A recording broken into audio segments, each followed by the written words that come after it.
Olá pessoal, tudo bem? Sejam todos bem-vindos. Obrigada aí por vocês que sempre me compartilham. E conforme eu prometi na semana passada, essa semana eu vou trazer uma série de indicações literárias para o público infantil. Mas o critério da minha indicação é a qualidade realmente da obra. Ou seja, eu não estou preocupada e indicar livros que eu gosto e que eu desgosto, mas em livros que realmente tenham consistência. Contudo, antes disso, eu tenho um assunto mais importante para conversar com vocês. Para mim, a notícia que mereceria mais atenção desta semana é uma entrevista dada pela secretária de Educação Básica, Ilona Bexquerrazi, para o jornal Gazeta do Povo. Ela está há 90 dias no MEC e o pessoal da Gazeta fez uma entrevista muito boa com ela, né, dizendo, e aí? Como é que é? Quais são suas expectativas? Como é que está a gestão? Porque eu não sei se vocês lembram, a Ilona ela assumiu a Secretaria de Educação Básica num momento de transição, né? Logo depois o Weintraub caiu, e aí ficou aquele azona, que ministro que vem, que ministro que não vem. E ela segurando o rojão na Secretaria de Educação Básica. Ela mesma teria sido cotada, mas não, o trabalho dela é com ensino básico, ela não estava interessada, né, nesse cargo de prestígio que é de ser ministra. Ela tem ideias muito claras do que pode ser feito para se melhorar e muito a qualidade do ensino no Brasil. Por isso que ela fica na Secretaria de Educação Básica. Só por esse elemento a gente já vê o tipo de pessoa com quem a gente está lidando. A gente não está lidando com uma carreirista, a gente está lidando com uma pessoa profundamente experiente, que passou a vida inteira estudando e agora tem realmente como, ela tem meios para contribuir. Eu tenho falado muito nesse canal sobre profissionalismo, né? Não adianta você querer fazer alguma coisa, você tem que realmente ter o preparo para contribuir num determinado aspecto. E a Ilona é a pessoa mais indicada para estar no espaço que ela está hoje, tá? É uma pessoa realmente com quem a gente pode contar. E essa entrevista que eu estou deixando aqui na descrição, eu recomendo que todos vocês leiam, tanto se vocês têm filhos em idade escolar, quanto se vocês são professores. E se vocês não são professores, mas conhecem professores da educação básica, por favor, enviem o link dessa entrevista para eles. Todas as pessoas precisam ler essa entrevista. Por quê? Bom, porque a Ilona Bexquerrazi está sendo vista como um problema. Se ela já não está sendo vista, ela será vista como um problema. E por que ela é, digamos assim, um problema para o tal do establishment que obstrui o avanço, né, da educação no Brasil? O avanço no sentido de a gente realmente ter uma educação de qualidade aceitável no Brasil. Bom, vocês já conhecem minhas opiniões sobre haver um MEC, haver secretarias. Eu acho que centralização em planos de educação só piora. MEC não necessariamente é algo que vai ajudar. No caso do nosso Ministério da Educação, eu acho que ele tem um defeito terrível, que é uma esponja de burocrata, né? Então aí você tem toda uma verba enorme para educação. Muito desse dinheiro fica ali parado na esponja do MEC para aquele monte de técnico que está ali contratado. E pior, essa multidão de técnicos que estão ali no MEC não necessariamente trabalham no sentido de elevar a educação básica no Brasil. O MEC é sim um elefante branco, na minha opinião, por todas as razões. Contudo, nós temos uma Constituição que estabelece a educação básica como um direito. Esta é a realidade com a qual nós nos deparamos. Desse ponto de vista, partindo então deste princípio, o que a gente pode fazer? Essa é a pergunta, tá? Essa é a pergunta. Na prática, existe o MEC, existe a Secretaria de Educação Básica, existe a Secretaria de Alfabetização, existe um programa para que o governo compre de editoras obras, existe definição de currículo, existe a possibilidade do governo intervir por meio de parâmetros. Como a gente pode usar essa estrutura, já que ela é real e a gente é obrigado a lidar com ela, não pode fechar ela da noite para o dia? Como a gente pode, portanto, lidar com essa estrutura de maneira a torná-la minimamente aceitável? E o que tornaria o MEC minimamente aceitável? Se os gestores que estão no MEC realmente ajudassem as famílias no processo de educação dos filhos, ou seja, se do MEC saísse formulação de políticas públicas no sentido de elevar a qualidade do ensino no Brasil. E é isso que a Ilona pretende fazer lá. E desde o início ela está dizendo, olha, vai ser difícil, eu não sei até onde eu vou conseguir ir, eu não vou dar murro e ponta de faca, tá tudo na entrevista, leiam, uma excelente entrevista, Por quê? Porque ela diz assim, no Brasil, a gente tem dois tipos de reforma que a gente pode fazer na educação, as reformas de qualidade e as reformas de acesso. Enquanto a reforma de qualidade irrita um monte de gente, pelas razões que ela descreve na entrevista, as reformas de acesso deixam todo mundo feliz. E no Brasil, para onde está indo essa grana toda na educação? Quando essa grana vai para reformas? Vai tudo para reforma de acesso. E quando você fala de reforma de acesso, a gente consegue lembrar lá, né, na LDB do Paulo Renato, quando ele diz que toda criança tem que estar na escola, tá bom? O que tudo isso implica? E como que as pessoas têm trabalhado no governo nas últimas décadas para gastar tanta grana em educação, deixando tanta gente desse establishment feliz. As reformas de acesso, elas aumentam gastos, matrículas e contratações, segundo a Ilona. Bom, se você tem que ampliar o acesso, falar, não, todo mundo tem que entrar na escola e ponto final, você vai fazer o quê? Você vai construir escola. Daí, se você construir escola, você vai precisar contratar gente. Então, você vai ter um monte de escola sendo construída e gestores contratando gente à torta e à direito. Qual que é a consequência disso? Prefeitos, governadores, sindicatos e construtores vão ficar felizes. As famílias, muitas famílias também acabam gostando. Por quê? Porque você tem onde colocar, onde deixar o seu filho e ao mesmo tempo você não é cobrado. Por que você não é cobrado? Porque as famílias só são cobradas pela escola quando a gente está trabalhando no plano da qualidade. Quando você só faz reforma de acesso, não, todo mundo tem que estar matriculado, tem formação continuada, essas bobagens, passando de ano a criança sem saber nada, você simplesmente não cobra as famílias pelo desempenho do seu filho. A reforma de acesso não mexe com os brios de ninguém e distribui dinheiro para todo mundo e arruma emprego para um monte de gente, o que deixa o sindicato muito feliz, né? Contudo, as reformas de qualidade, ao contrário, deixam muitas pessoas irritadas, tá? Muitas. Para você fazer reformas de qualidade, em primeiro lugar, segundo a secretária de Educação Básica, você tem que ter claramente na sua cabeça qual é o nexo causal entre o que é que a gente está fazendo, ou seja, como a gente está trabalhando, e a qualidade e a equidade do ensino. O que seria a qualidade e a equidade do ensino? Bom, qualidade é aquele mínimo. Tá, mas qual que é o mínimo que o aluno tem que aprender para que o ensino seja considerado de qualidade? Ele tem que, no mínimo, digamos assim, no mínimo, tá? Saber português e matemática. No mínimo, saber português e matemática no mesmo nível que qualquer outra criança num país que também gasta com educação, também tem um ensino público e que se preocupa com qualidade, tenha. Então, assim, você tem que saber um mínimo, mas na mesma medida em que as outras crianças também sabem que o Brasil é uma bolha isolada do mundo? Não é assim. Tem que ter um parâmetro para ver se a gente está olhando para o nosso umbigo e aqui já é o país de cego, onde quem tem um olho é rei, né? Então você sabe um pouquinho, as pessoas já se acham maravilhosas. Então a gente já não tem uma relação muito boa internamente em discernir o que é conhecimento e o que é picaretagem. Então, se a gente não presta atenção e não tem a coragem de se comparar com as pessoas que estão em outros ambientes, a gente vai ficar viciado num perfil específico e não vai se desafiar a se comparar com quem é melhor do que nós, tá? Então, é por isso que você tem, quando você fala de qualidade, você tem realmente de comparar os índices de aprendizado das crianças no Brasil com os do resto do mundo. Você tem que fazer isso. Se uma criança não sabe se comunicar corretamente e ler o mundo com raciocínio matemática, ela não sabe nada. Ela não tem como partir, ela não tem como continuar, ela não tem como refletir corretamente em absolutamente nada. Esse é o mínimo, portanto. A equidade é você oferecer qualidade para todos, ainda que de acordo com o potencial de cada um. Ou seja, tá bom, então se a gente tem uma educação, é uma responsabilidade do Estado, e se a gente cobra imposto à torto e à direito da sociedade para investir nisso, então a gente tem que alcançar todo mundo. A gente tem que alcançar todo mundo, para que alcançando todo mundo, cada pessoa dentro do seu potencial faça o melhor por ela mesma.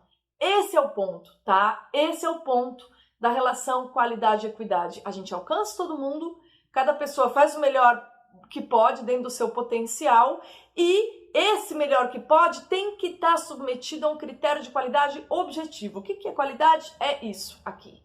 Tá? Não me vem com teoria fracassada. Tem que ter relação com os demais países, senão não é ciência, senão o critério não é científico. Tá? Se você não pode comparar com os outros países, só serve para sua bolha, ele não serve para lugar nenhum. E é dessa maneira que a secretária trabalha. E é isso, segundo ela diz, deveria ser o básico para qualquer formulador de política pública. E é, na maioria dos países, mas não no Brasil. E aí que vem o problema. Qual que é o tripé, digamos assim, das reformas de qualidade? Primeiro, você tem que induzir a qualidade, se preocupar se o ensino está sendo bom ou não. Essa é a preocupação essencial.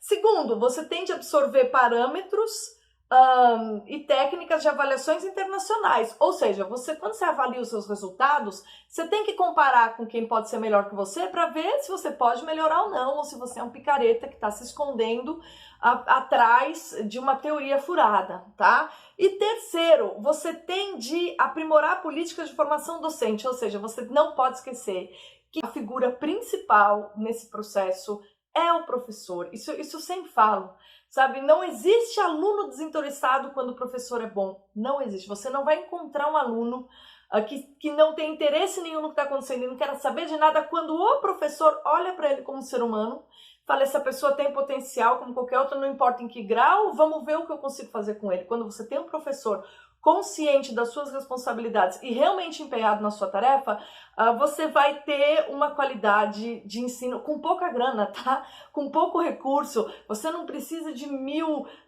de nada espalhafatoso. Você precisa de um professor que realmente saiba o que ele está fazendo, para onde ele está indo, quais são os parâmetros, quais são as metas e que seja capaz de avaliar seu próprio resultado e que tenha autocrítica. Então, veja só. Qual que é o problema desse tipo de reforma e desse tipo de tripé? Controle do absenteísmo. O que é absenteísmo? É professor fazendo o que quer, não indo nunca. Eu vou nesse dia, eu não vou no outro, faltando a torto e direito, né? Vocês sabem como é que é o ensino médio e o ensino fundamental no Brasil. Tem dia que tem escolas que o professor falta o ano inteiro. E eu tô falando do que acontece dos anos 90 para cá, a gente tá na mesma. Então você tem muita falta de professor, você tem um nível de absenteísmo por parte dos professores absolutamente inaceitável. Para você ter ensino de qualidade, você vai ter que controlar o absenteísmo dos professores. Ao mesmo tempo, elas requerem essas reformas mais sacrifício por parte dos alunos e dos professores. Todo mundo vai ter que se esforçar mais, se você tem um parâmetro, se você tem meta, se você vai avaliar o resultado, se você vai se comparar com os outros, né? Então você vai ter maior cobrança, né? Você vai ter mais cobrança. E o custo político também é alto, por quê? Porque não dá para você fazer populismo, né? Quando você está preocupado em melhorar o ensino dentro das escolas que existem, em vez de construir 10 escolas por mês, você não tem lá como tirar fotinho na inauguração. Olha como eu estou fazendo coisas pela educação, estou inaugurando escola. Não, foi a política do PT para as universidades federais, né? Eles deixaram todo mundo feliz, por quê? Porque eles pegaram um monte de escola pública antiga, transformaram em universidades federais Brasil afora, contrataram gente à torta e à direita, então foi a loucura, foi a febre dos concursos, né? E não se preocuparam e abriram um monte de vaga para cursos completamente, não necessariamente que teriam essa demanda, sem nenhuma pesquisa de demanda, foram abrindo vaga, contratando o pessoal e todo mundo ficou feliz, sindicatos ficaram felizes, os construtores ficaram felizes porque teve que reformar os espaços para adequar a universidade, os vendedores de equipamentos ficaram felizes porque para uma universidade ser universidade você tem que ter laboratórios, tem que ter isso, você tem que ter aquilo, as editoras ficaram felizes porque você tem que ter biblioteca, mais compra de livro, enfim, todo mundo ficou feliz. E esse tipo de política, né, de ampliação do acesso, então, deixa um monte de gente feliz, mas ela é superficial, porque ela não vai na essência. E porque ela não vai na essência, e ela só deixa as pessoas superficialmente felizes, e isso eu tô falando toda a sociedade civil, tá? Quando a gente fala de establishment, tem muito mais gente do que a gente pensa envolvido nisso, certo? E aí, quando todo mundo fica feliz, as pessoas fazem o quê? Fazem vista grossa e vão tocando a vida. Isso que explicitamente a gente observa na expansão das federais por parte do governo Dilma, é a maneira como o MEC vem sendo conduzido há muito tempo, tá? E é por isso que muita gente a gente gasta rios de grana, a gente não tem efeito nenhum sobre a qualidade, mas ao mesmo tempo, vários setores envolvidos com a educação ficam muito felizes. Eu falei anteriormente, né, estou citando, realmente, isso aqui é um comentário da entrevista da secretária para quem não puder ler, porque ela é tão importante essa entrevista que eu faço questão de ecoar ela em vídeo, tá? Todo mundo tem que ler. E se você é professor, você tem que ler 3 vezes da educação básica e você tem que apoiar essa mulher. Porque esta secretária da educação básica que a gente tem no Brasil, eu não sei quando que a gente teve uma antes. com esse grau de consciência, com esse grau de clareza, com esse grau de tranquilidade e com essa segurança que a gente observa. Uma pessoa que tem uma grande experiência, que estudou muito o tema, que participou da elaboração dos currículos e dos parâmetros de uma rede municipal pobre e que descobriu que é lá de Sobral e que descobriu que dá sim para você ter qualidade com pouco custo. Então a importância dessa mulher, ela está dizendo assim para todos os pais e professores do Brasil: sim, a gente pode fazer melhor com menos dinheiro se a gente usar os métodos certos. E ela, nessa entrevista, está dizendo quais são esses métodos. Mas sabe o que ela se pergunta também? Se os brasileiros estão preparados para esses métodos. Porque ela diz, olha, requer sacrifício por parte de todo mundo. E eu não sei realmente se as pessoas vão querer mesmo isso. De fato, todo mundo fala, né? Educação, educação, educação. Mas será que todo mundo vai realmente querer fazer todos esses sacrifícios, né? Porque a educação de alta qualidade, ela requer um grande sacrifício de quem? De toda a sociedade, do aluno ao professor, passando por famílias e gestores. Em primeiro lugar, vamos pensar então naqueles setores mais barulhentos da sociedade, né? Como é que essas reformas de qualidade afetam esse pessoal? Como é que elas afetam os sindicatos que são barulhentos? Ué, se você aumenta a cobrança e combate o absenteísmo de professores, os sindicatos vão ficar loucos. O pessoal, estão sendo cobrado, quero trabalhar sem ter patrão, vou ficar muito professor que na verdade é militante, vai ficar louco. Os professores bons vão ficar felizes, porque tem muito professor, mas muito mesmo, tem muito professor bom aí na rede pública, na rede privada, tanto em universidade, tem professor bom, e se tem uma coisa que irrita professor bom é picaretagem de colega. Contudo, e os picaretas? Será que eles são maioria? Se eles não são maioria, uma coisa eles sabem fazer, barulho para manter privilégio, isso eles sabem fazer. E aí eles fazem o quê? Se enfiam em sindicato para quê? Para ter um meio, por meio do qual fazer o seu barulho ser ampliado na forma de organização, para ir lá e pressionar e continuar tudo na mesma, tá? Então os sindicatos vão se irritar por essas questões. Ao mesmo tempo, os empregadores que dependem de mão de obra barata e dócil também não gostam muito. Porque se você tem uma cobrança maior do professor, você não vai poder contratar qualquer pedagoga mal formada numa universidade de esquina para sua escola, ou se você contratou essa professora, você vai ter que pedir que ela se submeta a uma formação completamente nova, que ela se aperfeiçoe. Você não vai poder dar qualquer trocado por uma pessoa que está desesperada por emprego e por ser medíocre, sabe que ela não pode ter muito mais e acaba aceitando aquele salário porque é medíocre. Porque é assim, tá? O mercado de trabalho é assim. Os melhores ganham mais, os mais medíocres se contentam em ganhar pouco. E tem muita escola particular por aí que cobra uma fortuna dos pais e contrata a preço de banana umas pedagogas de quinta categoria que tiveram uma formação muito ruim e não se interessam em melhorar. Então, esses empregadores que realmente dependem de mão de obra barata e dócil também vão ficar bravos. As empreiteiras é outro setor que fica louco. Por quê? Porque quando a gente faz reformas de acesso, o que a gente investe? Infraestrutura, construção, eles vão à loucura, ficam alegres. Se a gente está preocupado em tornar bom o ensino nas escolas que existem, o que eles vão fazer? Não tem escola para eles construírem? A desculpa da educação maravilhosa não é construir mais escola? Então eles acabam tendo um papel muito menor, né? E por isso que eles ficam desagradados.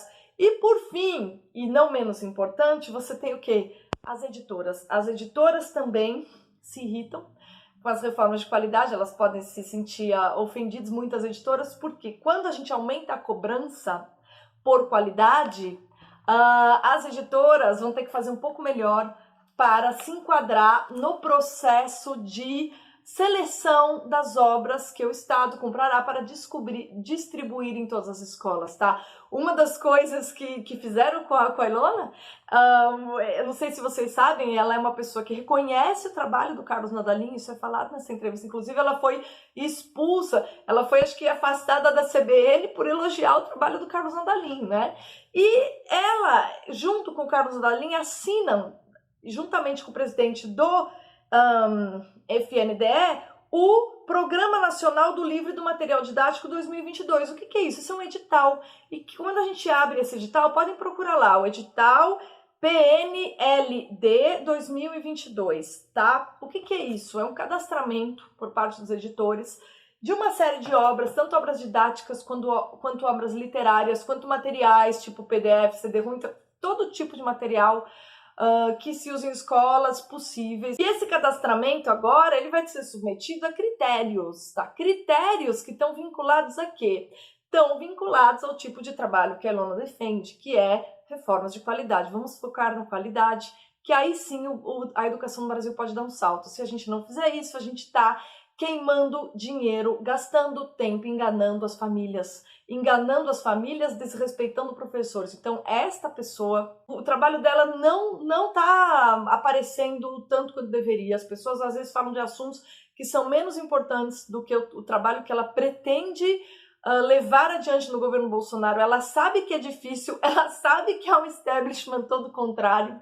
Ela sabe que não é só um establishment específico, que a sociedade mesma pode não ficar tão feliz. Muitas famílias realmente querem só deixar o filho na escola e deixar para lá. Então, quando você começa a induzir qualidade, as famílias são implicadas no processo, são trazidas para a escola, são trazidas para conversar, são chamadas à responsabilidade e muita gente reclama, tá? Eu sei, eu já vi isso dentro de escolas.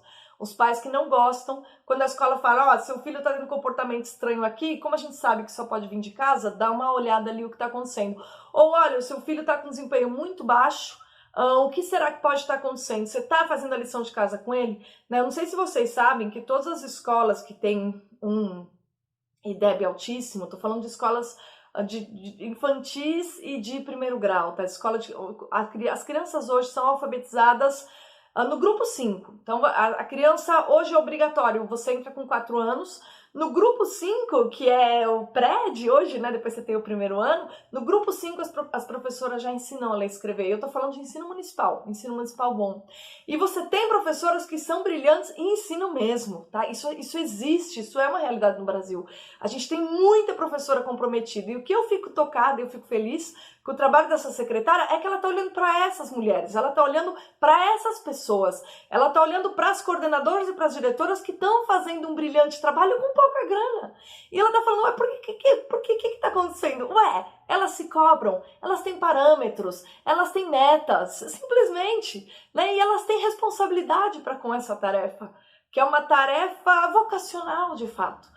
Então, a gente tem uma secretária de educação básica que realmente está preocupada com as crianças, com as famílias, com a responsabilidade de todos os atores envolvidos no processo de educação, certo? Que valoriza os bons professores e quer chamar a responsabilidade os professores displicentes. Se nós, sociedade brasileira, não apoiarmos essa secretária e se a gente deixar que o tal do establishment forte, que quer reforma de acesso, mas não quer reforma de qualidade, se a gente deixar que eles vençam, a gente está perdendo uma incrível oportunidade de começar a melhorar a educação no Brasil. Se você é professor, se você tem filhos em idade escolar, passe para frente essa entrevista. A gente tem que saber quem é a pessoa que está tendo esse desempenho tão importante hoje no MEC. A gente tem de entender a importância do tipo de trabalho que ela quer fazer, o que significa enfrentar o establishment da educação de baixa qualidade no Brasil.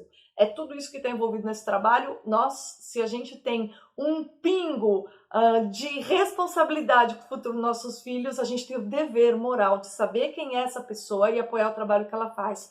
Se você não tem ideia nenhuma, você não sabe nem por onde começar, para começar a pensar em educação e o quão grave é o que aconteceu no Brasil nos últimos 30 anos, eu vou até deixar uma indicação literária aqui no final do vídeo, está aqui na descrição, um livrinho bem curtinho, tá? Chama A Opção pelo Homeschooling. É um guia fácil para entender por que a educação domiciliar se tornou uma necessidade urgente em nossa época, do Fausto Zamboni. Embora o meu objetivo seja que você, que precisa ter o seu filho na escola, seja lá por que razão, ou porque acha que é uma boa opção, porque ele brinca, tem a questão da interação, se você quer manter os seus filhos na escola, ainda assim, esse livro, por como ele fala de educação domiciliar, ele fala de educação em geral. Os sistemas de ensino das escolas, de que maneira que a degradação está entrando lá, tá? Então, se você estiver consciente dos problemas que são evocados nesse livro, você começa a entender a importância do trabalho que essa secretária tem possibilidade de fazer pelo Brasil. Se gostou do vídeo, compartilha, de preferência com professores que você conheça. Se gostou do canal, tá aqui nesse ícone. Basta você clicar e você estará inscrito e receberá os próximos vídeos. Ainda essa semana eu vou falar de indicações literárias para as crianças. Até lá!